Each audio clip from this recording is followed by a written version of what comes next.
সন্তান ছোট কিংবা বড় একটি নাম পাঠ করুন, সন্তান বাধ্য হয়ে যাবে, যা বলবেন তাই সন্তান করবে। প্রিয় ভাই বোনেরা, অস্থির হয়ে পড়েছেন সন্তানকে নিয়ে? কোনো অস্থির হওয়ার দরকার নেই। আপনি আল্লাহ রাব্বুল আলামিনের একটি নাম পাঠ করুন, দেখবেন সাথে সাথে বাধ্য হয়ে যাবে। প্রিয় ভাই বোনেরা, হতে পারে অনেক অর্থ সম্পদ খরচ করে ফেলছেন, কিন্তু আর অর্থ সম্পদ খরচ করতে হবে না আপনাকে। আপনি একজন পিতা, আপনি একজন মাতা, আপনি একজন অভিভাবক, আমলটি করুন সন্তানের জন্য, দেখবেন কাজ হয়ে যাবে। সন্তানের জন্য পিতামাতার দোয়া অত্যন্ত কার্যকারী। দোয়া করলে সাথে সাথে আল্লাহ রাব্বুল আলামিন কবুল করে নেন। তাই আল্লাহ রাব্বুল আলামিনের উপর পূর্ণ ভরসা রেখে, বিশ্বাস নিয়ে, আস্থা নিয়ে, দৃঢ়তার সাথে আমলটি করুন, নামটি পাঠ করুন, দেখবেন কাজ হয়ে যাবে। প্রিয় ভাই বোনেরা, আমলটি কখন কিভাবে করবেন, কোন নিয়মে করবেন, আমলটি করে কিভাবে উপকৃত হবেন বলে দিচ্ছি। বিস্তারিত জানার জন্য, আমলটি শিখে রাখার জন্য ভিডিওটি না টেনে দেখতে থাকুন। অবশ্যই আপনি সঠিক নিয়ম আমলটি করতে পারবেন। প্রিয় ভাই বোনেরা, আমলের শুরুতে কি করবেন? আপনি উত্তম রূপে পবিত্রতা অর্জন করবেন। পবিত্রতা অর্জন করে পবিত্র স্থানে আপনি বসবেন। আপনি পিতা, আপনি মাতা, যে কোনো একজনে আমল করতে পারেন, কোনো সমস্যা নেই। আপনার দরদ মাখা কণ্ঠে, আপনার দরদ মাখা হৃদয় নিয়ে, মন নিয়ে, অন্তর নিয়ে, জবান নিয়ে আপনি যদি আমলটি করতে পারেন, কাজ হয়ে যাবে। এভাবে উত্তম রূপে পবিত্র স্থানে বসে সর্বপ্রথম জীবনের গুনার কথা স্মরণ করে ক্ষমা প্রার্থনা করবেন। হে আল্লাহ, আমি তো অন্যায় করেছি, আমি তো বড় অপরাধী, আমার জীবনের অন্যায় অপরাধ ক্ষমা করে দিন হে আল্লাহ। এভাবে বলবেন। এরপরে 3 বার দুরূদ শরীফ সাল্লাল্লাহু আলাইহি সাল্লাম, সাল্লাল্লাহু আলাইহি সাল্লাম, সাল্লাল্লাহু আলাইহি সাল্লাম ইস্তিগফার দুরূদ শরীফ পাঠ করা হয়ে গেলে এরপরে আপনি কি করবেন? সেই নামটি পাঠ করবেন। প্রিয় ভাই বোনেরা, আল্লাহ রাব্বুল আলামিনের নাম নিলে তিনি খুশি হয়ে যান, যা চাইবেন তাই আপনাকে দান করবেন। তাই নামটি মানে দরদ নিয়ে, ব্যথা নিয়ে পাঠ করে দেখুন না কি হয়। প্রিয় ভাই বোনেরা, নাম পাঠ করে পরবর্তী কি কি করবেন, নাম কতবার পাঠ করবেন বলে দিচ্ছি। আগে নামটি বলে নেই। আশ-শাহীদু ইয়া আল্লাহ, আশ-শাহীদু ইয়া আল্লাহ, আশ-শাহীদু ইয়া আল্লাহ, আশ-শাহীদু ইয়া আল্লাহ।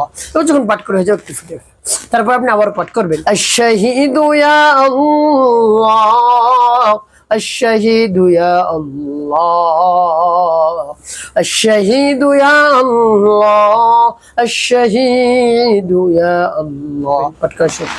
তারপর আপনি মনে দরদ নিয়ে আবার পাঠ করবেন। الشهيد يا الله، الشهيد يا الله، الشهيد يا الله، الشهيد يا الله। পাঠ করা শেষ। প্রিয় ভাই, কতবার পাঠ করবেন? গুনি গুণ আপনি পাঠ করবেন 300 বার।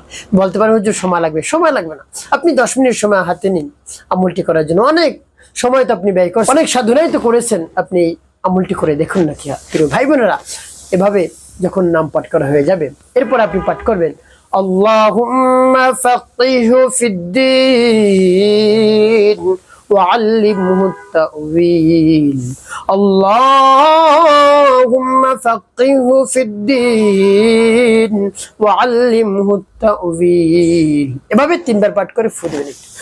শেষে দুরূদ ইব্রাহিম পাঠ করবেন 5 বার গুনি করে। আল্লাহুম্মা সাল্লি আলা মুহাম্মাদ ওয়া আলা আলি মুহাম্মাদ কামা সাল্লাইতা আলা ইব্রাহিম ওয়া আলা আলি ইব্রাহিম ইন্নাকা হামিদুম মাজিদ। আল্লাহুম্মা বারিক আলা মুহাম্মাদ ওয়া আলা আলি মুহাম্মাদ কামা বারাকতা আলা ইব্রাহিম ওয়া আলা আলি ইব্রাহিম ইন্নাকা হামিদুম মাজিদ। আল্লাহুম্মা সাল্লি আলা মুহাম্মাদ ওয়া আলা আলি মুহাম্মাদ কামা সাল্লাইতা আলা ইব্রাহিম ওয়া আলা আলি ইব্রাহিম ইন্নাকা হামিদুম মাজিদ। আল্লাহুম্মা বারিক আলা মুহাম্মাদ ওয়া আলা আলি মুহাম্মাদ কামা বারাকতা আলা ইব্রাহিম ওয়া আলা আলি ইব্রাহিম ইন্নাকা হামিদুম মাজিদ। আল্লাহুম্মা সাল্লি আলা মুহাম্মাদ ওয়া আলা আলি মুহাম্মাদ কামা সাল্লাইতা আলা ইব্রাহিম ওয়া আলা আলি ইব্রাহিম ইন্নাকা হামিদুম মাজিদ।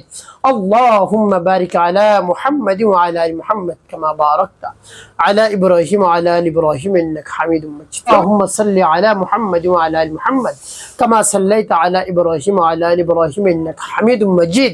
اللهم بارك على محمد وعلى ال محمد كما باركت على ابراهيم وعلى ال ابراهيم انك حميد مجيد. দুরূদ ইব্রাহিম যখন পাঠ করা হয়ে যাবে স্থানে বসে আল্লাহ রাব্বুল আলামিনের দরবারে হাত উত্তোলন করবেন। বলবেন, হে আল্লাহ, আমার সন্তানটাকে বাধ্য করে দিন, সে স্কুলে ঠিক মতো যায় না, মাদ্রাসা যায় না, কলেজে যায় না, নামাজ আদায় করতে যায় না, একেবারে অবাধ্য, ভালো ভালো রেজাল্ট আমাকে উপহার দিতে পারছেন, আমি দুশ্চিন্তার মধ্যে পড়ে গিয়েছি, একটি মাত্র সন্তান। হে আল্লাহ, সন্তানটাকে বাধ্য করে দিন, মেধা শক্তি বৃদ্ধি করে দিন, স্মরণ শক্তি বৃদ্ধি করে দিন, সে যেন ভালো ভালো রেজাল্ট আমাকে উপহার দিতে পারে। এভাবে আল্লাহ রাব্বুল আলামিনের কাছে মন খুলে বিশ্বাস নিয়ে বলবেন, দৃঢ়তার সাথে কাজ হয়ে যাবে। একটি কাজ আপনাকে করতে হবে, 5 ওয়াক্ত নামাজ আদায় করতে হবে মানুষের কল্যাণে, খেদমতে কাজ করবেন, অবশ্যই আপনার জীবন হবে সুখময় এবং শান্তিপূর্ণ।